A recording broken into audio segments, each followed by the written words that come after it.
Presidenta de la Asociación de Alumnos y Amigos de la Universidad de la Experiencia, Carmen Rosa Martínez, Junta Directiva de ALUEX, Diego Quirós, nuestro conferenciante de hoy.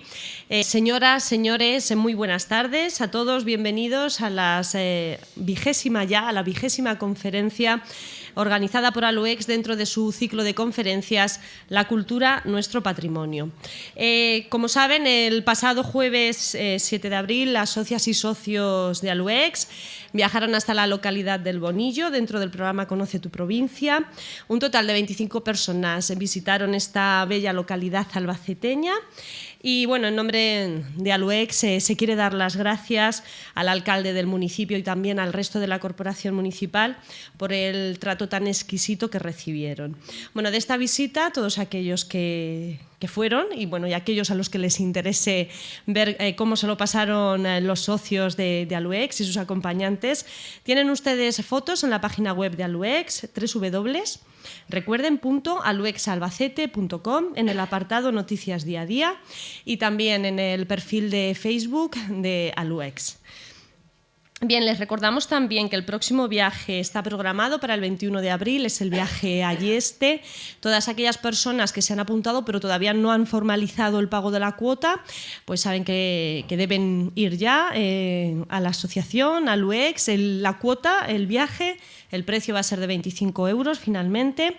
Y bueno, saben que en ALUEX los martes y jueves les reciben en la quinta planta de la Biblioteca Pública de San José de Calasanz, así que les rogamos que hagan efectivo ese pago cuanto antes, pues para que quede reservada su plaza y luego no haya problemas en el último momento. Este viaje también es para socios y bueno, pues les animamos a aquellos también que todavía no se han apuntado, pues que lo hagan. Bien, hoy antes de escuchar y de presentarles a nuestro conferenciante, a Diego Quirós, vamos a escuchar muy brevemente a Juan Pedro Serrano. Él es profesor de la Facultad de Medicina y hoy viene a hablarnos de un proyecto muy interesante. Se trata de un experimento sobre emociones en personas mayores. Así que pedimos a Juan Pedro, por favor, que nos acompañe y él les explicará con más detalle en qué consiste este proyecto. Gracias. Muchas gracias. Buenas tardes. En primer lugar, le querría dar a todos ustedes las gracias de parte de todos mis compañeros del grupo de psicólogos de la Facultad de Medicina y del grupo de Psicología de la Universidad de Castilla-La Mancha, porque ustedes son una asociación con la que hemos colaborado durante muchos años y siempre tienen a bien el ayudarnos y colaborar con nosotros en todos aquellos trabajos que llevamos a cabo. Vengo a explicarles brevemente, no quiero restar mucho tiempo a Diego, a mi colega, el conferenciante, sobre un experimento que estamos realizando en la Facultad de Medicina y que algunos de ustedes están participando con nosotros sobre la experimentación de emociones en personas mayores. Estamos intentando realizar un trabajo que consiste simplemente en la detección de emociones a través de unos pequeños fragmentos de películas, de vídeo, y con una cámara recogemos su emoción facial para que eso lo mande a un dispositivo, así con una serie de respuestas fisiológicas, porque la intención de nuestro trabajo es un experimento en el cual trataremos e intentaremos de recoger muchas expresiones emocionales de personas mayores para llevar a cabo un diseño de sistema que se llama Ambiente Inteligente. Es un proyecto que estamos realizando con los compañeros de informática, para, por ejemplo, el día de mañana, en las residencias de mayores, hoy en día aproximadamente entre un 25 o un 35% de las personas mayores que están en residencias tienen problemas relacionados con el estado de ánimo, ansiedad, depresión y otro tipo de trastornos que en ocasiones son infradiagnosticados, no se llegan a diagnosticar. Entonces, lo que estamos intentando es tratar de captar su gesto facial para tratar de mandarlo a un computador y que sea capaz posteriormente él por él mismo de ver los cambios que se producen en los patrones de las emociones que tienen las personas mayores y activar lo que se llaman ambientes inteligentes. Es decir, ¿qué significa? Pues imagínense, por ejemplo, el día de mañana en una residencia, que una persona mayor que está en la habitación o en el comedor, a través de la visión de sus cambios en la imagen facial, el sistema inteligente sea capaz de cambiar el sonido, la iluminación y otros aspectos del ambiente para tratar de mejorar el estado de ánimo de una manera inteligente. Entonces, en este sentido, solicitamos la participación de ustedes, de aquellos que quieran participar en un experimento de forma totalmente voluntaria, y para ello les dejaré aquí una lista para aquellos que se quieran apuntar y el teléfono, y luego la pasará a recoger Elvira y nosotros nos pondremos en contacto con ustedes, y consiste simplemente en ir a la Facultad de Medicina, porque es ahí donde tenemos todos los aparatos en el laboratorio, ver unos pequeños fragmentos de películas y responder qué les sugiere a ustedes esas películas que están viendo. Aproximadamente el experimento dura de 30 o 40 minutos y pueden ir con sus parejas, personas que sean de Aluex, novios, amantes, amigos, vecinos. Toda aquella persona es bienvenida para participar. Entonces, si un día tienen un ratito y quieren pasar por la Facultad de Medicina, pues estaríamos encantados de que participen y colaboren con nosotros. De nuevo, sin restarle más tiempo a mi colega, darles a ustedes las gracias y felicitarles por esta extraordinaria organización y por el dinamismo que tienen, porque realmente creo que tanto los directivos como todos ustedes hacen un trabajo extraordinario. Muchas gracias a todos. Muchísimas gracias, Juan Pedro. Y bueno, pues cuando este experimento esté más avanzado, sí que yo creo que le debemos pedir que venga y que nos cuente los resultados del mismo. Muchísimas gracias. Bien, y vamos ya a presentar a nuestro conferenciante, aunque ya en la anterior ocasión lo dijimos, es más que conocido entre el público que está aquí hoy presente, pero bueno, lo vamos a hacer de manera muy breve. A Diego Quirós López ya tuvimos el placer de escucharle el pasado 1 de febrero. En esa ocasión habló sobre expolio y fanatismo. Bueno, del tema del que hemos seguido escuchando en las últimas semanas a través de los medios de comunicación. Hoy Diego Quirós nos hablará de la batalla de Verdún, la batalla más larga de la Primera Guerra Mundial y que dejó más de 300.000 muertos y desaparecidos. Diego Quirós es licenciado en Historia Medieval por la Universidad de Murcia en 1989 y en Historia del Arte por la Universidad de Murcia en 1992. Desde 1990 es profesor de enseñanza secundaria y desde 1997 imparte sus clases en el Instituto de Educación Secundaria Bachiller Sabuco de Albacete. En 2002 pasó a ser catedrático de secundaria. Es profesor de la Universidad de la Experiencia desde 2006 y desde 2007 colabora con Aluex. A partir de 2012 comenzó a colaborar con la Universidad Popular de Albacete impartiendo cursos breves y ha participado en multitud, en infinidad de cursos y de seminarios. Y bueno, personalmente decir que Diego Quirós, sin duda, es uno de los divulgadores de temas de historia y de arte, uno de los mejores divulgadores que personalmente, y creo que muchos lo comparten, que hemos conocido. Así que sin más, le doy la palabra a Diego Quirós. Muchísimas gracias. Vamos a recibirle con un aplauso. Como siempre, vamos a poner unos minutos de nodo.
Bueno, lo que acabamos de ver, este fragmento, es de una película del año 1928.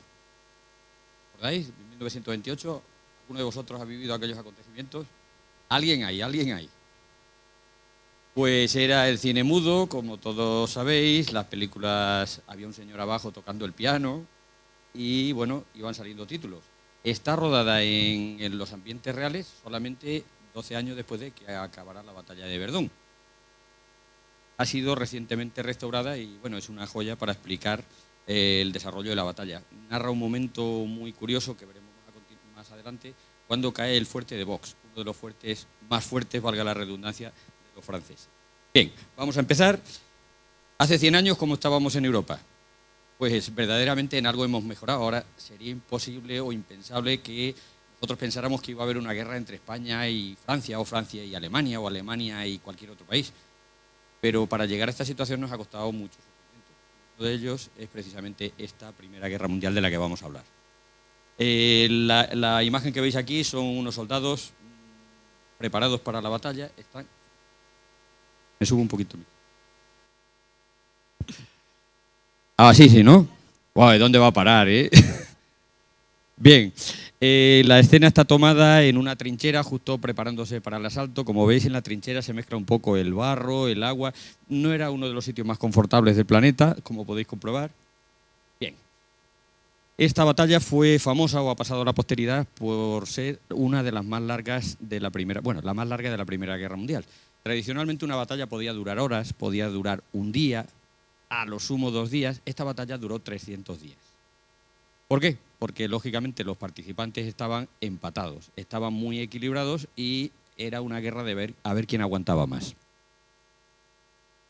Bien, la Primera Guerra Mundial, como todos sabéis, empieza en el año 1914. Desde hacía años Europa, esto se ve venir. Europa está dividida en 2 grandes alianzas militares y con que estallara un conflicto secundario entre 2 países que pertenecieran a alianzas militares diferentes, la guerra era posible.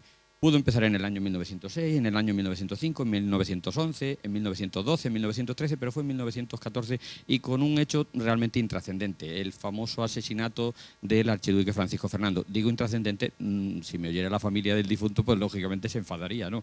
Quiero decir que ese día, pues este acontecimiento pasó casi desapercibido en toda Europa. Incluso en la propia Austria, por la tarde se celebraban fiestas y la música como si fuera un día normal, ¿no? Evidentemente era toda la tensión acumulada, tenía que estallar por algún sitio y, bueno, verdaderamente Europa se ve sacudida por un fervor increíble. Verdadera euforia se puede calificar al inicio de la guerra. Toda la gente lo celebra, piensa que va a durar 3 meses y como turrones el almendro en casa por Navidad. Pues no, duró un poco más, duró 4 largos años y, bueno, aquí vemos algunas imágenes de la oficina de reclutamiento en Gran Bretaña. Y bueno, se ve un poquito, no se ven los colores muy bien, pero los países enfrentados son los imperios centrales, es decir, Alemania, gobernada por el Kaiser Guillermo II en esos momentos, y el Imperio Austrohúngaro principalmente, contra Rusia y Francia y Gran Bretaña por otro lado. Como veis, a Alemania le toca luchar en 2 frentes distintos. Bien, este es el desarrollo de la Primera Guerra Mundial. Y lo que veis aquí clarito, clarito, es la guerra de movimiento, la guerra en la que los frentes se van moviendo. Y como veis, eso es una minoría. Solamente al principio, los 3 primeros meses de la guerra, todo lo que veis en negro, que es todo esto, es una guerra de posiciones, una guerra de trincheras. De ahí no se mueven. Están tan equilibrados que es imposible sacar de la trinchera al contrario. Y realmente es una guerra, como hemos dicho antes, de a ver quién aguanta más.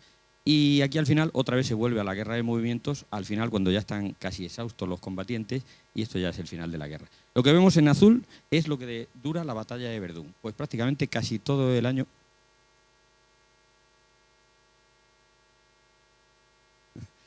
Lo que dura casi todo el año 1916, desde el 21 de febrero hasta el 18 de diciembre. Bien. La guerra se ve venir, como os he dicho antes, y prácticamente desde el año 1891 los alemanes tienen preparado un plan de ataque para que cuando llegue este momento tener todo organizado. El plan se llama el plan Schlieffen y consiste en invadir Bélgica y atacar a los franceses por la retaguardia. Los franceses también tienen otro plan por si surge la guerra, que es inmediatamente atacar a Alemania. Sale mal. Y como sale mal todo, pues al final la guerra va a durar más de lo que estaba previsto. ¿Vale? Bueno, en el año 1915 la guerra sea trincheras, se cavan zanjas de miles de kilómetros desde Flandes hasta Suiza, y esas trincheras, que tienen varias líneas de profundidad sucesivas, va a ser donde se desarrolle la guerra. Bueno. Y vamos a ver qué es Verdún. ¿Por qué Verdún? Pues Verdún es un pueblecito francés de unos 22.000 personas, exactamente casi igual que hoy en día.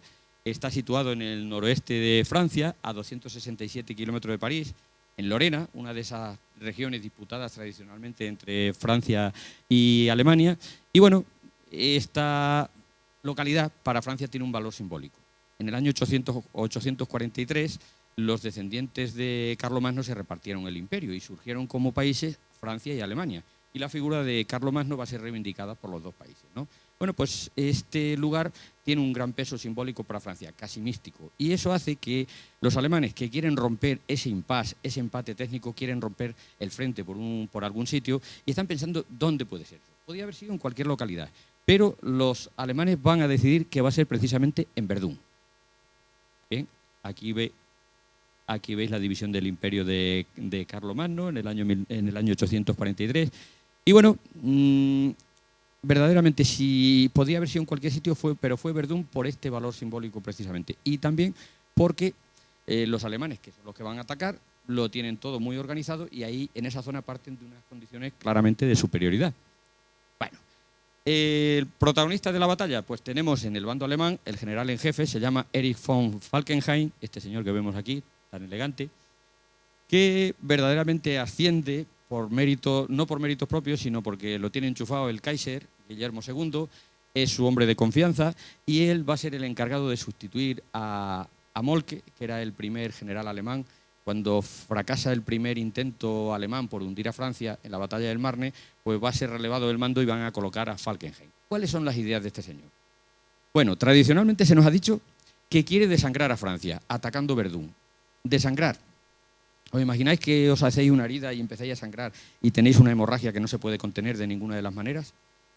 De ninguna de las maneras quiere decir que la sangre sigue fluyendo y aquello no se para. Bueno, pues esa es la idea, es una metáfora. Eso es lo que quiere hacer él con el ejército francés.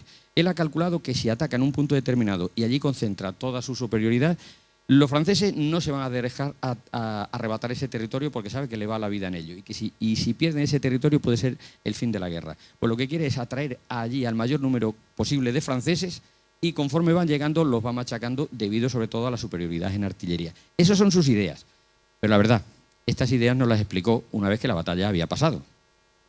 Como se suele decir, a toro pasado, para intentar justificar su posición. La batalla de Verdún para Alemania fue un fracaso, y él de alguna manera quiere salir airoso y nos hace esa explicación. Lo cierto es que ninguno de los generales que estaba con Falkenhayn había oído eso de desangrar a Francia ni nada por el estilo. Él dice que mandó una carta al Kaiser en el año 1915 contándoselo. La carta tampoco se ha encontrado. Luego, realmente es bastante oscuro muchos de los aspectos que hay en torno a este objetivo de Falkenhayn. Pero va a ser el general en jefe desde que empieza la batalla hasta agosto del año 1916. Bien, el objetivo es Verdún. Vamos a dar por válido lo de desangrar a Francia, como se suele decir por ahí, admitimos pulpo como animal de compañía. Bueno, y ahí lo tenemos. Y allí Alemania va a llevar a su poderoso quinto ejército, uno de los ejércitos mejor preparados, que está dirigido precisamente por el hijo del Kaiser, este señor que veis aquí tan elegante. Lleva un sombrero con una calavera, es el uniforme de los húsares de la muerte, le gustaba vestir con ese tipo de uniforme, era alto, desgarbado, y en los países aliados, Francia y Gran Bretaña, pues esto le hacía muchas bromas y muchas burlas con respecto al aspecto que tenía. Este hombre, sin embargo, piensa o está convencido que el objetivo es tomar Verdún. Sin embargo, según cuenta Falkenhayn, el objetivo no es tomar Verdún. Dice entonces, ¿y si no es tomar Verdún, qué hacemos aquí 20.000 alemanes? Bueno, pues parece ser que el objetivo era atraer a Francia. Si Verdún cae, Francia deja de mandar hombres. Si Verdún no cae, Francia va a mandar hombres todos los que pueda para intentar frenar la toma de Verdún. Ese parece ser que es el objetivo. Como veis, entre el general en jefe, el que diseña la operación, que es Falkenhayn, y el jefe de las tropas en el lugar, hay un desacuerdo claro y manifiesto. Bien, ¿y está preparada Francia para este ataque de las fuerzas alemanas? No.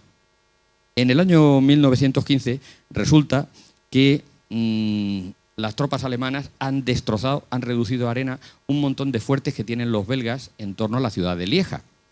Y como los han derribado, todos los fuertes que hay en Verdún, alrededor de Verdún, protegiendo la ciudad, son muy parecidos. Y los franceses dicen, si esto los alemanes lo han derribado, ¿qué va a pasar con los que hay por aquí?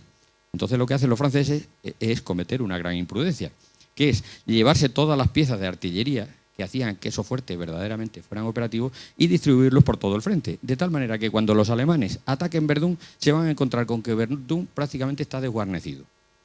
Y eso, como podéis imaginar, es un error táctico de primera magnitud. ¿Desde cuándo se sabe que va a haber un ataque a Verdún? Pues casi 3 meses antes ya se va rumoreando. Lo conoce todo el mundo. Y los franceses sí se van enterando en algunas conferencias en países neutrales, que donde están los corros y los rumores, por ejemplo en Suiza, le dicen a los franceses, dice, hay rumores de que los alemanes quieren atacar Verdún. Y los franceses dicen, no creo, si Verdún no es importante, no es estratégico. Muchas noticias van llegando sobre Verdún y Francia no solo no está preparada, sino que tiene todo el sistema de defensa totalmente desguarnecido. Como veis, va a llover sobre mojado. Aquí vemos la ciudad de Verdún, ¿lo veis? Y todos estos son un anillo de fuertes alrededor de Verdún y protegiendo Verdún. Verdún está protegido por una ciudadela que se construyó en el siglo XVII, obra de un tal Vauban. Y aquí vemos un montón de fuertes y los alemanes van a atacar por este lado. Los fuertes más importantes va a ser el de Vaux, pero sobre todo el de Douaumont. ¿Veis que están aquí? Si toman el siguiente paso es Souville, que está aquí, si toman este, prácticamente Verdún ha caído, porque ya no hay casi obstáculo. Fijaos dónde está Verdún. No se aprecia bien en la diapositiva, pero porque por aquí va el valle del río Mosa, por aquí va el río Mosa, que atraviesa la ciudad de Verdún. Esta la orilla derecha y esta la orilla izquierda. Los alemanes van a atacar principalmente, va a iniciar su ofensiva por el lado derecho. Preparativos.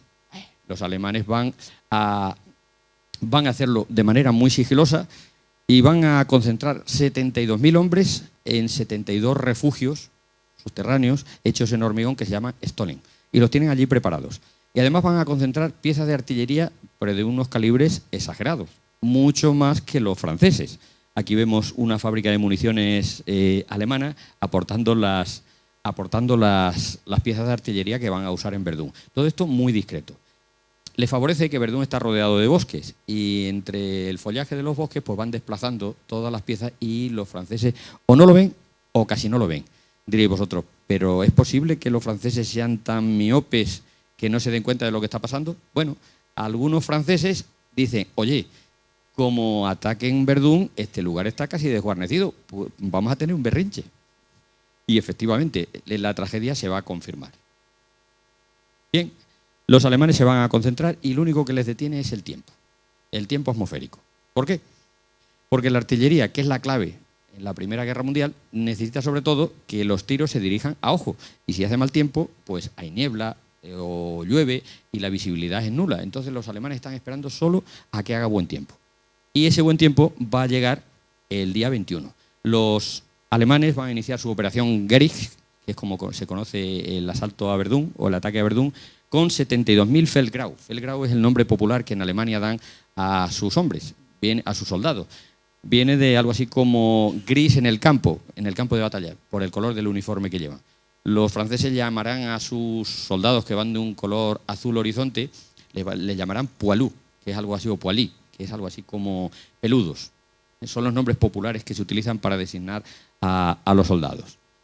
Bien, pues el día 21 de febrero empieza la fiesta. A las 7:12 de la mañana, con la fresca, empieza un bombardeo incesante, pero verdaderamente trepidante. En cosa de 9 horas, muchos creen que aquello es el infierno. Tenemos los testimonios de muchas cartas de los soldados que han luchado en Verdún y alguno escribía a su casa diciendo, dice, oigo un ruido aterrador, no sé qué está pasando, pero probablemente el cielo está cayendo sobre la tierra. Estaba hablando a 15 kilómetros de distancia del teatro de las operaciones. Imaginaros qué sentirían los soldados franceses en su trinchera cuando de pronto vieran caer ese fuego tan incesante como nunca antes se había conocido. ¿Qué está haciendo Alemania? Concentrar piezas de artillería de un calibre exagerado, aquí lo tenéis, de 305 milímetros y de 410, muchos concentrándolos en la orilla derecha y atacando hacia Verdún y hacia las líneas francesas. Los franceses creen que aquello es el infierno. Verdaderamente tuvo que ser aterrador. Muchas trincheras fueron destruidas y saltaron por los aires. Y se mezcló en el aire pues la tierra, trozos de seres humanos, trozos de metralla. Tuvo que ser verdaderamente pavoroso. Frente a aquello realmente no había posible contención. Si eso empezó a las 7:12 de la mañana, a las 4 de la tarde aproximadamente, lo que hacen los alemanes, vale, la artillería ya ha machacado el lugar, no tiene que quedar ningún francés vivo, ya podemos avanzar. Entonces le toca el paso a la infantería. La infantería, que va cargado de lanzallamas, se lanza a las líneas enemigas. Y bueno, los franceses son arrollados. Yo me imagino que estoy allí en el lado francés y me veo venir aquello y lo único que se me ocurre es llamar a mi madre. Porque vamos a ver, tuvo que ser verdaderamente una hecatombe, ¿no? El fuego era aterrador. Pues a pesar de todo eso sobrevivieron algunos franceses y esos franceses van a plantar cara a esta embestida brutal que inician los alemanes. El ataque viene de aquí y esta es la ciudad de Verdún. Tiene lugar en este bosque, sobre todo por esta zona, en un frente de unos 12 kilómetros. Y bueno, pues a pesar de lo imparable, a pesar de lo verdaderamente brutal que era, los franceses pudieron aguantar bastante. Y cuando acaba el día, los alemanes han avanzado 3 kilómetros nada más. 3 kilómetros es muy poco o mucho, según como lo veamos. Bueno, y ahora vamos a hablar de las primeras historias de héroes de Verdún. Aquí tenemos al coronel Émile Drian. Era un político, era diputado en el Parlamento francés, representando la ciudad de Nancy, que es la capital de Lorena. Y bueno, pues este hombre, cuando empezó la guerra, dejó el acta de diputado y aun teniendo 59 años, que podía haberse librado de ir al ejército, su responsabilidad le hizo ponerse otra vez al frente de sus tropas y luchar para contener a los alemanes. Después del bombardeo tan tremendo que había tenido lugar por parte de los alemanes, 300 franceses supervivientes tienen que hacer frente a 10.000 alemanes y les van a mantener a raya. Y este señor, Émile Drian, va a morir precisamente intentando socorrer a un compañero que había caído y una bala de ametralladora le dio en la cabeza y lo mató al instante. A partir de ese momento, la guerra necesita héroes y este se va a convertir en el héroe de Verdún y los franceses van a luchar invocando el nombre de Drian. Es la máquina de sacrificios se pone en marcha. Bien, la situación, la verdad, es que a pesar de los pesares está muy tiznada para Francia, pero mucho. En ese momento, al general en jefe de las tropas francesas, que se llamaba Joffre, solo se le ocurre mandar al mariscal Pétain, bueno, al general Pétain. Pétain no lo conocía nadie. Bueno, en su casa supongo que sí, pero no era un general tan famoso como luego se hizo. Y este hombre va a ser la clave, porque va a ser el que salve Verdún. Bien, que los franceses dan por perdida casi la ciudad es evidente. El día 24 de febrero a las 6 de la tarde es evacuada toda la población civil. Para entonces, la ciudad de Verdún prácticamente ha quedado reducida a escombros. Bueno, y aquí vemos un balance de fuerzas, cómo están los dos ejércitos. Aquí están los franceses, los Poilus, y aquí los Feldgrau, los alemanes. Y como vemos, no se verá muy bien desde ahí detrás, pero vemos que hay superioridad por parte de Alemania prácticamente en casi todos los campos. Sobre todo, y esa es la clave, en artillería. Los franceses todavía están pensando en una guerra como la del siglo XIX, que la infantería es la protagonista y la artillería es el complemento de la infantería. Los alemanes están ya en otra cosa. Los alemanes piensan que es exactamente al contrario. La artillería es la clave y la infantería va por detrás. Los alemanes han visto por dónde va la guerra moderna, los franceses todavía no se han enterado, pero Pétain sí, ¿vale? Bueno, en número de muertos también Francia lleva ventaja y en número de aviación, en número de aviones, la aviación ya va a jugar un papel no destacado, pero sí por lo menos anecdótico. Fijaos la superioridad aérea alemana si lo comparamos con una interferencia de un avión, con los aviones franceses. Y empieza la artillería y esa es la clave, superioridad alemana. Además, los alemanes tienen una mayor logística, tienen casi 14 vías de ferrocarril para aprovisionar Verdún, mientras que los franceses tienen una carretera comarcal, nada más. Bien, y este va a ser el hombre que va a salvar Verdún, se llama Pétain, Philippe-Henri Pétain, y bueno, pues va a dar un vuelco a la situación. Este va a reorganizar a los franceses ya hemos visto que han cometido bastantes errores, este le va a dar la vuelta y además va a ser sobre todo algo que se estima mucho, va a ser muy querido por sus soldados. Bien, ¿qué es lo primero que va a hacer? Bueno, pues lo primero que va a ser reorganizar las defensas. ¿Y cómo puede reorganizar las defensas? Pues se da cuenta de varias cosas. Los alemanes son superiores en artillería. Él, a pesar de ser un general de infantería, se da cuenta que la artillería es la clave y va a intentar basarse en la artillería. Pero claro, de buenas a primeras, Francia no puede ponerse de la noche a la mañana a fabricar cañones tan temibles como los alemanes. Digamos que Francia había apostado por cañones pequeños, de 75 milímetros. ¿Qué ventaja tenía con esto? Que eran móviles, los podía llevar cómodamente de un lugar a otro. Los alemanes, por el contrario, han optado por cañones mucho más fuertes, mucho más poderosos, pero como tienen vías férreas, los montaban sobre las vías férreas y los desplazaban para donde querían. Entonces, va a intentar compensar esto y va a intentar imponer la construcción de nuevos cañones para plantar cara a los alemanes. Pero cuando está organizando todo esto, casi el mismo día que es nombrado, un poquito después, el fuerte más famoso de todos los que hemos visto cae en manos de los alemanes. Se llama el fuerte de Douaumont, que es, con diferencia, el más grande. Mide 400, que veis aquí, es una construcción de ingeniería sorprendente, construida entre el año 1885 y 1890. Pensad que los franceses y los alemanes sabían que la guerra era inevitable. Fijaos si se están preparando con tiempo. ¿Vale? El fuerte mide 400 kilómetros de largo, son 30.000 kilómetros cuadrados y todos son estructuras especiales hechas en hormigón, mezclados con defensas de acero. Vamos, un lugar que se considera prácticamente inexpugnable. Bien, cayó de manera vergonzosa en manos de los alemanes. ¿Cómo es posible? Casi los alemanes llamaron al timbre y les abrieron. No pudo ser más fácil. Resulta que, como los alemanes pensaban que esto lo iban a destruir, como los franceses pensaban que los alemanes se iban a destruir esto, igual que destruyeron otro fuerte, pues habían dejado a 60 soldados. La guarnición total eran de 500 y habían dejado esos 60 soldados retirados. O sea, de los que ya están en la reserva. Y las piezas de artillería que verdaderamente habían podido frenar a los alemanes, pues se las han llevado. Hay a lo mejor 2 o 3 cañones para los que había. Eran más de 300, pues evidentemente esto era un amasijo de hormigón y ya está. Bueno, pues va a ser un golpe de suerte. Un bávaro, un alemán, que es el jefe de zapadores, un cabo, pues simplemente se aproxima. Antes de llegar al fuerte hay trincheras, alambre de espinos, y los zapadores iban retirando primero los alambres de espino, ¿no? Bueno, pues le dice a sus hombres, oye, aupadme ahí a esa tronera.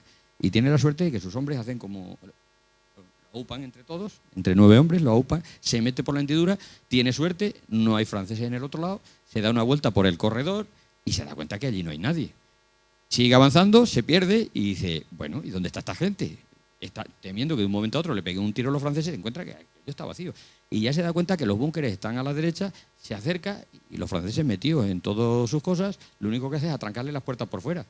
Y una vez que atranca la puerta a los franceses, quedan encerrados en el búnker, le dice a sus compañeros que si queréis subir, esto está abierto. Y de esta manera tan vergonzosa, el fuerte más inexpugnable de Europa, que se le consideraba así, cae en manos de los alemanes, pero bueno, de una manera ridícula. Por supuesto, en Alemania fue día de fiesta, los chiquillos no tuvieron clase, las campanas repicaron, y los franceses, el parte francés, para comentar los hechos en Douaumont, dijeron algo así como: el enemigo se ha afianzado en algunas posiciones, y había caído el fuerte más importante de Francia. Dice, pero estamos combatiendo con ventaja en otras. Ya sabéis que en una guerra la primera víctima es la verdad, ¿no?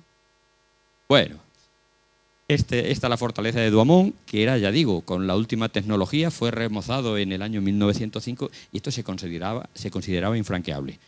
Pues Pétain llega, le nombra al general y casi que se desayuna con esto. Tiene faena el hombre, Esto es como un anuncio de una clínica de adelgazamiento. Antes y después. Este es el fuerte de Douaumont. Antes del ataque. Se ve entero, ¿verdad? Y después. Increíble, ¿verdad? Bueno, los franceses van a hacer de Douaumont precisamente la clave de su victoria. Deben recuperar Douaumont a toda costa porque digamos que le va el honor en ello. Lo recuperarán después de muchas vidas. Bien. Pétain va a reorganizar la defensa, va a llenar de artillería y se da cuenta de un fallo que han tenido los alemanes. Los alemanes son una máquina de guerra formidable, han planificado muy bien sus ataques, pero sin embargo están atacando solo por el lado derecho. Y dice Petén, lo que tenemos que hacer nosotros es fortificar con piezas de artillería el lado izquierdo. De esa manera, mientras ellos están disparando hacia abajo, nosotros les podemos dar de lado. Simplificando mucho, esa es la estrategia de Petén. Y los franceses, y efectivamente, en 3 días consiguen que se movilicen la artillería más poderosa que tienen los franceses, que no es mucha, pero está toda concentrada allí. Y entonces los alemanes empiezan a sufrir pérdidas y empiezan a decir, oye, esto ya no es tan fácil. Bien, y el problema principal que tenía Petén, aparte de la falta de artillería por parte de los franceses, era que para aprovisionar Verdún, los alemanes tenían controlados todas las líneas ferroviarias. Solamente había una línea que llegara y se interrumpía un poco antes de Verdún. La línea férrea llegaba hasta una ciudad que es la capital provincial, que se llama Bar-le-Duc, y desde allí hasta Verdún no había ninguna línea ferroviaria. Entonces, en una carretera comarcal, la va a fortificar, la va a llenar de soldados, y esa carretera va a ser el cordón umbilical que una Verdún con Francia. Si se interrumpe esa carretera, Verdún cae. Pues los alemanes no consiguieron cortar esta carretera, siendo una línea bastante débil. Es algo que verdaderamente da que pensar de la máquina de guerra alemana, ¿no? Bueno, pues esta es la escena. Esta vía se le va a llamar la vía sagrada, porque en ello va el honor de Francia. 9.000 soldados trabajan continuamente, cada 14 segundos pasa un vehículo, y a través de aquí van a llegar todos los suministros que le hace falta a Verdún. Y 40 divisiones del ejército francés. Porque mientras los alemanes cometen un error que a los soldados casi no se le dan permiso, y no tener permiso en un frente como Verdún, pues digamos que machaca la moral del soldado, ¿no? Sin embargo, Petén se da cuenta de que la clave está en que se vayan rotando y que todo el ejército francés vaya pasando por Verdún. Y siempre va a haber en Verdún, por lo menos en la parte francesa, soldados de refresco, mientras que en la parte alemana están de guerra hasta las narices, ¿no? Bueno, pues esta va a ser otra de las claves para que los franceses sigan aguantando. Mirad la clave de la artillería. Los franceses van con esto que parece de juguete, parece un cañoncito de la señorita Pepys, ¿eh? Pero, hombre, no te pongas delante tampoco, no hay que exagerar. Mientras que los alemanes están en otra cosa. Y adivinad cuáles son las piezas de los alemanes, mirad qué pieza, ¿eh? Menudos pepinos o supositorios, como queráis. Fijaos, cañones de hasta 420 milímetros de calibre. Eso era brutal y podía disparar hasta una distancia de 50 kilómetros. El más famoso fue el Gran Bertha, que desde 48 kilómetros bombardeaba y caía en París. Bueno, frente a eso, los franceses tienen esto, que sí, tienen movilidad, se le ven las ruedas. Mirad la guerra de propaganda. En la Primera Guerra Mundial es de las primeras batallas donde aparece el uso de la propaganda para levantar la moral del ejército. Mirad este cartel de los franceses. Los franceses comen buen pan blanco. Ahí se ve un soldado francés muy feliz comiendo pan blanco, pan de trigo. Y les boches era la palabra despectiva que utilizaban los franceses para referirse a los alemanes. Y les boches du caca, que en alemán, en francés, significa igual que en español. Algo así como nosotros comemos gloria y ellos no tanto. Y mirad silencio, tened cuidado, las orejas enemigas nos escuchan. El soldado que viene de permiso, que ante su novia no cuente cómo van las cosas en el frente. Bueno, para que veáis que la batalla tiene muchos frentes, no solamente el frente guerrero. La vida diaria en un día en las trincheras, pues es horrible, es tremendamente aburrida. Ataques no hay todos los días, y cuando no hay ataques, pues se duerme de día. Por las noches cuando se realiza parte de la actividad y el tiempo va pasando, horas y horas de tedio, de aburrimiento, y todo esto durmiendo en una zanja llena de barro, con la lluvia cayendo, las ratas corriendo por encima de ti, a veces si no te puedes mover teniendo que apartar los cadáveres, etcétera, etcétera. Y esto da lugar a unas obras de arte de primer orden. Fijaos qué cosa más aparente, con 2 balas este portarretratos. Que incluso el hombre en los territorios más hostiles es capaz de hacer florecer el arte, ¿no? Nosotros lo llamaríamos una obra maestra del arte kitsch, pero bueno, es lo que tenían a mano, ¿no? Esto es una comida normal. ¿Y qué comían? Pues comían mejor que en la retaguardia. En la retaguardia la gente se muere de hambre, pero aquí comían carne, envasada, eso sí, y sopa cuando llegaba. Y lo que no podía faltar es el vino. Esto es intentando acarrear vino al frente. El vino era importante para levantar la moral de la tropa, y si faltaba el vino, digamos que no se luchaba igual.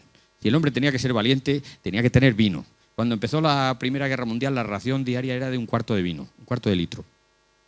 Ya en la batalla de Verdún era medio litro, y yo creo que con ideas de ampliarlo. Bueno, en el mes de marzo los alemanes se dan cuenta que han cometido un error, atacar solo por la orilla derecha. ¿Qué harán? Pues vamos a pegarles un repaso también a los franceses por la orilla izquierda, ¿no? Vamos a pasarles por la izquierda. Esta es la ciudad de Verdún, ellos han atacado por aquí y ahora van a atacar 2 sitios que, si lo veis, son 2 cerros. Uno se llama la Cota 304 y otro el Hombre Muerto. El nombre es así muy sugerente, ¿no? Pues la peculiaridad es que en 30 kilómetros a la redonda es la zona más alta y desde aquí la artillería controla todo. Bueno, esto estaba en manos de los franceses y ¿qué harán los alemanes? Luchar a muerte por conquistarlo. ¿Cuánta gente pudo caer por dominar estos 2 cerros? Se calcula que más de 100.000. Y luego subes al cerro y no hay nada. Ni bar. Bueno, entonces la posesión de estas alturas era fundamental para la artillería y fue cambiando de manos sucesivamente. Hay un pueblo aquí que se llama Fleury, que este pueblo pasó 16 veces de manos entre alemanes y franceses. Hoy en día, cuando visitas aquello, ya no existe el pueblo, pero te pone una placa y dice, aquí existió una vez un pueblo. Pues así 9 pueblos. Fue la parte de marzo-abril la etapa más encarnizada de la guerra, sobre todo a finales de marzo y principios de abril. De la batalla, vaya. Bien, a finales de marzo y principios de abril, ahora los alemanes están atacando a la vez en las 2 orillas y los franceses no dan abasto, ¿vale? Bueno, toman varias aldeas de alrededor, no consiguen hasta junio tomar la Cota 304 ni la colina del Hombre Muerto, pero al final los alemanes lo van a conseguir. Es tan duro que tenemos de la batalla de Verdún el testimonio escrito de muchísimos soldados que el único entretenimiento era escribir a casa. Se han conservado 30.000 cartas de los alemanes y 10.000 cartas de los franceses. Y de estos tenemos testimonios verdaderamente espeluznantes. Aquí tenéis un fragmento de un detalle que escribía un soldado en una carta. Dice, cuando me arrastro sobre las trincheras, no sé si estoy pasando encima de un hombre vivo o de un cadáver. Los muertos y los vivos tienen todos las mismas caras grisáceas y amarillentas.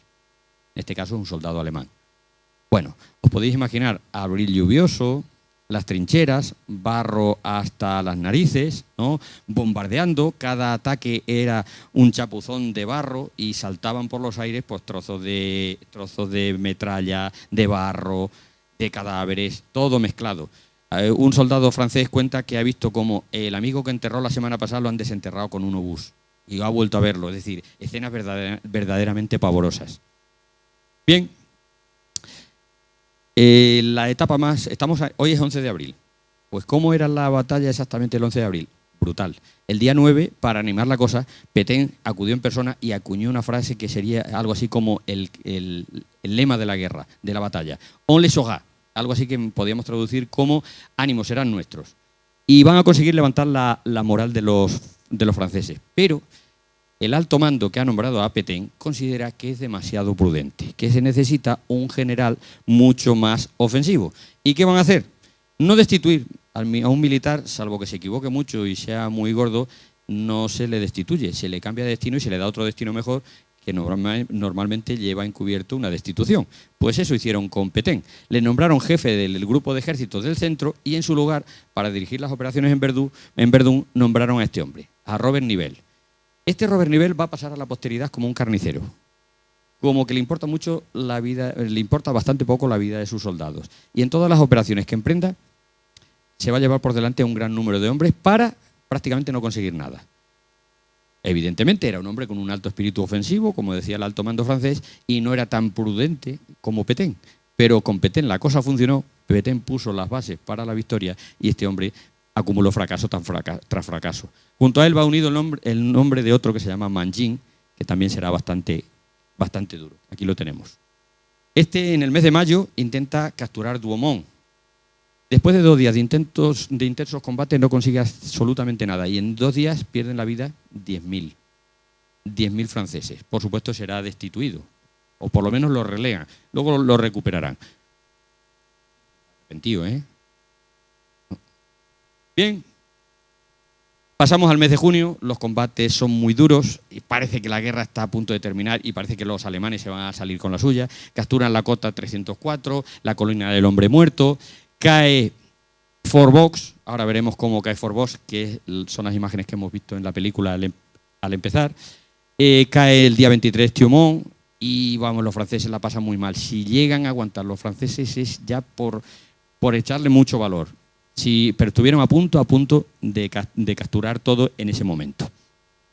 Descontentos por el número de bajas y destaca la figura de un aviador alemán que será el padre de las fuerzas aéreas alemanas, que se llamará Oswald Boelcke, y este será el instructor de uno de los aviadores más importantes de la Primera Guerra Mundial, como fue el Barón Rojo, que conoceréis todos, ¿no? Bueno, pues cae el Fort Box. El Fort Box, esta vez los franceses, después de haber pillado los alemanes el otro fuerte, pues ahora aquí sí hay 600 soldados. Lo manda un coronel que se llama el coronel Reinal. Sabe que va a ser atacado por los alemanes. No tiene casi alimentos, pero dice, por lo menos agua tenemos. ¿Qué preferís, morir de hambre o de sed? ¿O de risa? De risa, ¿verdad? Bueno, pues mejor no morirse, ¿verdad? Estoy contigo. Bien. Este es el fuerte, no es de los más grandes, pero tiene un valor simbólico porque casi está en las puertas de Verdún. Bueno, pues va a caer en manos de los alemanes. Y va a caer porque se rinde. Los franceses se quedan sin comida, por supuesto, pero también sin agua. Habían medido mal el nivel del aljibe y resulta que pensaban que tenía 5.000 litros y había bastante menos. Y entonces, ¿qué harán los franceses? Tienen que decidir entre morirse de hambre o rendirse a los alemanes. Intentan a la desesperada de todo. Intentan, bueno, por supuesto, beber agua mezclada con barro, lo poco que quedaba. Intentan también lamer la humedad de las paredes. Hay soldados que incluso se beben su propio orín. La desesperación es muy dura. Y a la desesperada, Reinal va a mandar la única manera de comunicarse con Verdún, con la ciudad, son las palomas mensajeras. Pues después de mandar 3, la última que le quedaba, que se llamaba Bailán, la paloma, la manda con un mensaje: me muero de sed, o me socorréis o no tenemos más remedio que rendirnos. Bueno, la paloma llegó, habéis visto la operación en el vídeo, hemos visto cómo están atacando el fuerte, cómo le están metiendo gases y cómo se ponen las caretas antigas y cómo mandan la última paloma. Los franceses no pueden hacer nada, atacan pero no consiguen hacer retirar a los alemanes. Y al final, este hombre, cojo, después de 10 meses, después de dos heridas en la Primera Guerra Mundial, no tiene más remedio que rendirse. Pero los alemanes le van a condecorar. Caso inédito en la Primera Guerra Mundial que los alemanes condecoren a un francés. Pero reconocieron sobre todo su valía. Todavía era una guerra de caballeros, por lo menos en algunos aspectos. Bueno, y cuando parece que los alemanes están a punto de conseguir todo, se va a dar la vuelta a la situación. Y va a empezar otra película. Fijaos dónde están los alemanes. Han conseguido Thiaumont, Douaumont y Box. Y ahora están asediando Souville. Si consiguen esto, ya pueden entrar claramente en Verdún, porque no hay ningún fuerte importante entre medias, porque estos son pequeñitos. Los franceses luchan a muerte. Resisten. No consiguen conquistarlo. Los soldados alemanes llegan incluso a encaramarse encima del caparazón que cubre el fuerte y desde allí avistan Verdún y dicen, si es que estamos ya a un tiro de piedra. Pero hay algo que va a hacer que la guerra dé un vuelco total. Aquí en Box, en Souville y en Box, los alemanes han utilizado gases, ya sabéis, los famosos gases lacrimógenos. Los soldados empezaron a prepararse muy pronto contra los gases lacrimógenos. Fijaos qué pintas, ¿no? Pues esas máscaras antigas. Los gases venenosos los utilizó un químico alemán que se llama Franz Haber, que le ofreció sus servicios al Kaiser Guillermo II. Y Guillermo II puso a su servicio todo lo que le hiciera falta y empezaron a bombardear. La primera vez que utilizaron gases venenosos fue en Ypres y murieron 5.000 soldados así, de buenas a primeras, no estaban preparados. A partir de entonces ya van a hacerse sus máscaras muy polivalentes. Igual valen para el caballo, para los soldados, para el perro. Fijaos, jugar a las cartas con máscaras antigas pues debe ser un poquito aparatoso. A mí me gusta esta fotografía, todos o casi todos con las máscaras puestas. Está bien, para reunirse después de la guerra. ¡Ay, mira qué pinta tenías tú! Ah, ¿y quién era yo? Todos con máscaras podéis imaginar. Bueno, Otra de las consignas importantes que surgen en la batalla de Verdún es el famoso no pasarán. Casi todos lo atribuimos a la Guerra Civil Española y que pensamos que el origen está en uno de los discursos de la Pasionaria en Madrid, cuando Madrid estaba asediado por las tropas de Franco. No es así. Surgió en Verdún, en el entorno del general Nivel, se hizo bastante popular. Al principio era en francés «Il ne passeront pas» y luego pasará a «Il ne passe pas», que es como se va a conocer. Y aquí veis un cartel que anima la resistencia francesa. Por lo menos va a ser un legado universal de la batalla de Verdún. Bien, ¿qué es ese hecho que os estaba comentando que va a dar un giro a la guerra y que va a hacer que a partir de ahora todo sea distinto? Pues que en otro lugar del frente se va a iniciar otra batalla, la batalla del Somme. Resulta que a finales del año 1915, la Junta de Jefe de Estado Mayor de todos los ejércitos aliados, de Serbia, de Francia, de Gran Bretaña, de Bélgica, de Rusia, aquí reunidos, fijaos todos qué elegantes y qué guapos, plantean que para vencer a Francia al año siguiente hay que hacer 3 ofensivas simultáneas para que los alemanes no den abasto. Y efectivamente, pero justo cuando están elaborando los planes para estas ofensivas, llega la batalla de Verdún. Entonces, ¿qué va a pasar?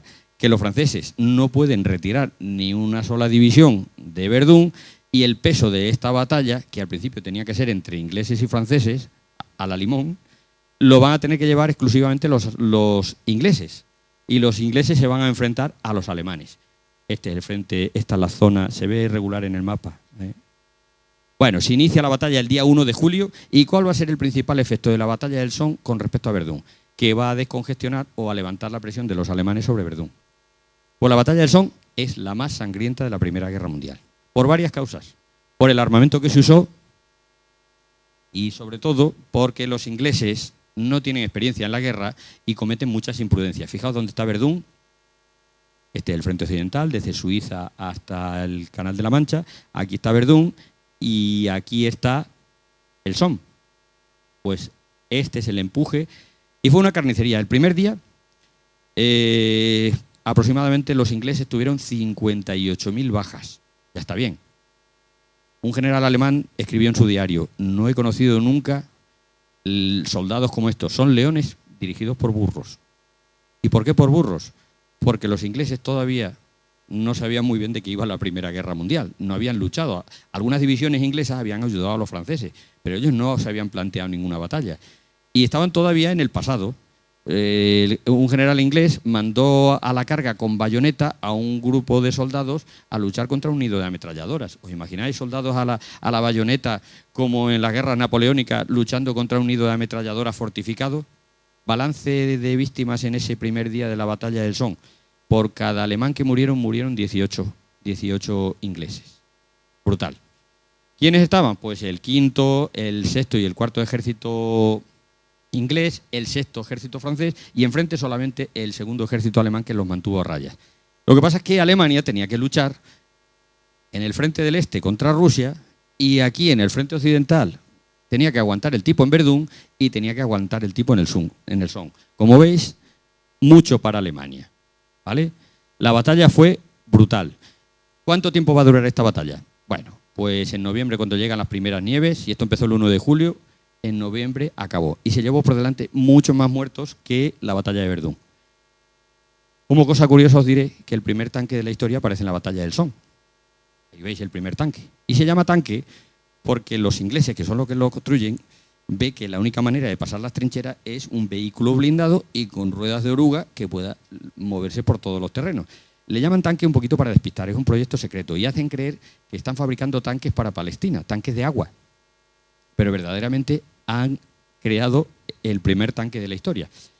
Su utilización en la Primera Guerra Mundial fue anecdótico. Su papel vendría con la Segunda Guerra Mundial. Y aquí veis un vehículo acorazado. Dentro iban 8 soldados y era lo único que podía atravesar las líneas enemigas. Bueno, también en la batalla del Somme estuvo el señor Tolkien, ese del Señor de los Anillos. Bien, los alemanes se dan cuenta que la cosa va un poco regular y ¿qué van a hacer? Pues el Kaiser va a destituir a Falkenhayn como general en jefe del frente occidental de todas las tropas alemanes y en su lugar van a poner a este señor, a Paul von Hindenburg, que tiene nombre de dirigible, ¿verdad? Pues este señor, que va a tener bastante importancia, este estaba retirado. Este en el año 1911 ya se había jubilado, pero cuando empieza la guerra, pues hombre, dice, me voy a reincorporar. Y efectivamente, se reincorpora a la guerra y va a ganar a los rusos en la batalla de Tannenberg. Aquello fue espectacular, le convirtió en un héroe nacional. Y poco a poco va cogiendo peso y va a llegar a ser casi un dictador durante la Primera Guerra Mundial en Alemania. Cuando en el 17 y el 18 la cosa ya no vaya muy bien, se quitará del medio y dirá a los políticos: tenéis que negociar con los aliados porque esto está perdido. Y cuando acabe la guerra y se proclame la República en Alemania, porque el Kaiser se va, este general monárquico se va a convertir, bueno, más adelante, en presidente de la República. Este señor fue el que llevó a Hitler al poder, ahí donde lo veis. Bueno, julio-septiembre los alemanes están debilitados porque tienen que atender Verdún y tienen que atender el Somme. La consigna de los alemanes es que no se note, pero hacer desaparecer Verdún. No tomar la ciudad, sino que dejad de atacar en Verdún. Simplemente poneos a la defensiva. Y se llevaron muchos recursos que había en Verdún a la batalla del Somme. Ahí lo tenemos. En el aire también se notaba que los alemanes estaban perdiendo peso. La aviación francesa cada vez era más osada. ¿Y sabéis para qué se usaban los aviones? Algunas veces el piloto se agachaba, cogía una bomba, la sacaba y la tiraba, pero eso era raro. Lo normal es que hubiera batallas entre los aviones, entre las dos aviaciones. Los aviones eran fundamentales para vigilar al contrario y derribar los aviones contrarios para que no vieran tus posiciones, lógicamente. El gran logro fue conseguir disparar a través de la hélice la ametralladora de los aviones. Entonces ahora van ganando peso los franceses y será el principio del fin. ¿Qué va a pasar en otoño? Os lo podéis imaginar. Alemania se va despoblando. Se va desfondando, está agotada, no puede más, ha llegado al límite y los franceses van a redoblar sus esfuerzos. Pensad que los franceses tienen 5 divisiones nada más en el Somme y casi todas las tienen en Verdún. ¿Y qué van a hacer? Pues Mangin, ¿os acordáis aquel de 10.000 soldados intentando recuperar Douaumont? Pues ahora sí, a la segunda va la vencida. Va a conseguir recuperar Douaumont el día 24 de octubre. Por supuesto, derribaron el fuerte. Actualmente el fuerte es irreconocible, como habéis visto en la fotografía, y ahora hay un cementerio con 130.000 soldados muertos que no se saben si son alemanes o son franceses. Bueno, el día 24 fue tomado este fuerte. Poco después sería tomado el fuerte de Vaux, el de las Palomas, y bueno, el final va a llegar prácticamente en diciembre. Los franceses van a recuperar casi todo el terreno perdido. Total, al final acaba la guerra, podemos considerar la batalla de Verdún una fecha más o menos razonable, el 18 de diciembre, aunque todavía seguirán algunos combates en el año 1917. La batalla de Verdún acaba llegando prácticamente los límites al mismo sitio donde estaban en febrero cuando empezó la batalla. Balance de la batalla, fue la batalla más larga de la guerra y por tanto también la más absurda, que puso en valor lo poco que tenía la vida humana, ¿no? Fue un ejemplo de estupidez. Pero lo importante desde el punto de vista militar es que agotó totalmente a los contendientes. Pero agotó más a Alemania que a Francia, porque Alemania, recordad que tenía que luchar en 2 sitios. Para Francia se convirtió en un símbolo de resistencia. Y esa resistencia y la tenacidad francesa que ha logrado superar a los alemanes, el gran peligro, va a hacer que de esta leyenda de Verdún salga la idea de que cuando venga la Segunda Guerra Mundial también vamos a hacer unas trincheras espectaculares y a defender como en Verdún. Esa será la famosa línea Maginot que no pudo nada contra el ejército de Hitler. Bueno, en Alemania, por el contrario, a esta batalla no se le dio tanta importancia. ¿Sabéis cuántos proyectiles cayeron en Verdún? En los 4 primeros meses solamente 24 millones de proyectiles. 24 millones. Aquí veis una parte de ellos. ¿Cuántos murieron? Bueno, es muy difícil. En una guerra es muy difícil saber el número de muertos. Porque, ¿cuáles son muertos? Los que se han logrado identificar son los menos. Desaparecidos muchos. Los que no vuelven por casa puede ser o porque se han muerto o porque se han ido a comprar tabaco a otro sitio y no han vuelto, ¿no?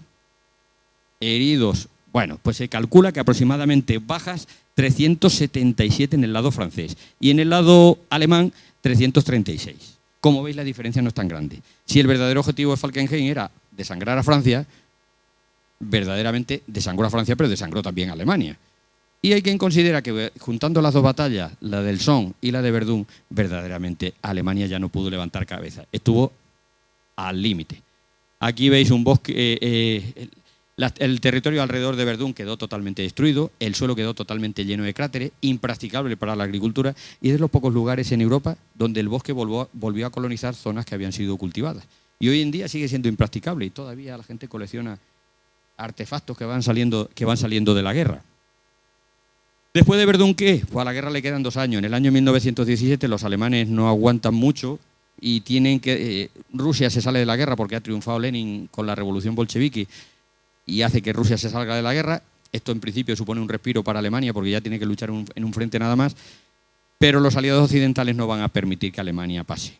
En el año 1918 se producen las últimas ofensivas desesperadas de Alemania que se van a chocar con las fuerzas aliadas que no pueden hacer nada. Al final, los alemanes tienen que pedir la paz, piden el armisticio el día 9 de noviembre del año 1918. Y bueno, visitantes que fueron a Verdún, a partir de entonces se convirtió en un símbolo, y aquí veis algún visitante ilustre como por ejemplo Alfonso XIII, que fue en el año 1919. ¿Españoles fueron a Verdún? Sí. ¿Suena de algo Ramón María del Valle Inclán? Pues estuvo en Verdún y además fue periodista de guerra y cuenta sus noticias. También, sin estar en Verdún, escribía Pío Baroja. Y también de Verdún, una mujer que es una de las primeras luchadoras feministas en España, que se llamaba Carmen de Burgos, llamada Colombín, una columnista del periódico Universal, la primera mujer que fue corresponsal de guerra. No la dejaban, imaginaros, moverse por allí por las trincheras con las faldas, en aquella época pues resultaba un poco chocante, ¿no? Esta mujer era pareja de Ramón Gómez de la Serna. Bueno, y Verdún se convirtió en un símbolo, y con esto y un bizcocho hasta mañana a las 8.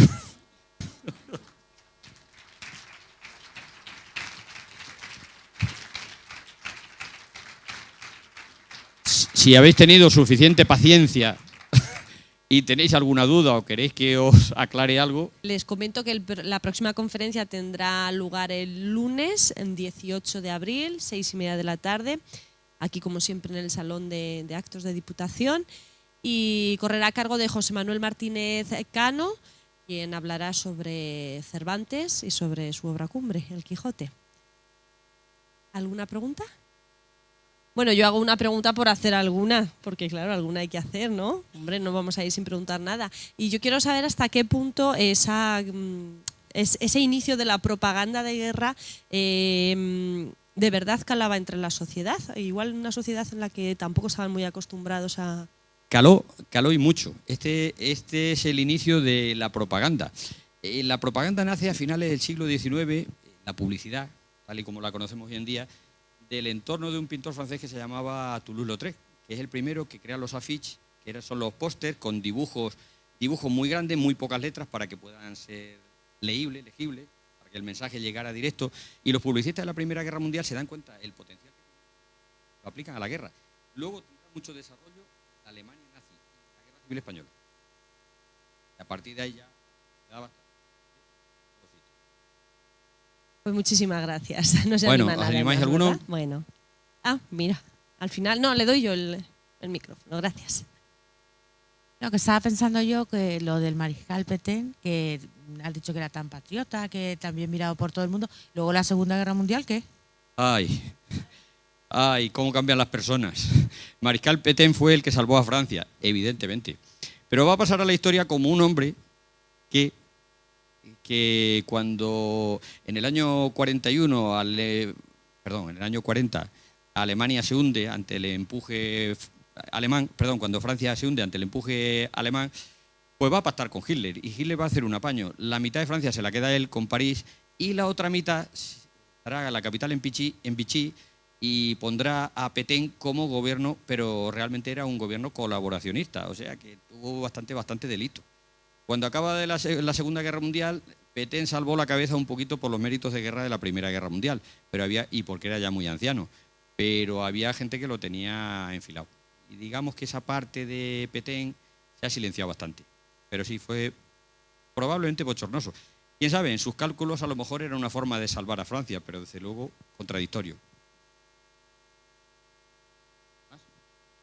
Yo creo que no. Bien, pues muchísimas gracias a todos. Tan solo nos resta pedirle a Diego Quirós pues que firme el libro de firmas, en este libro tan bonito, que seguro que muchos de ustedes ya también lo han visto, de la asociación.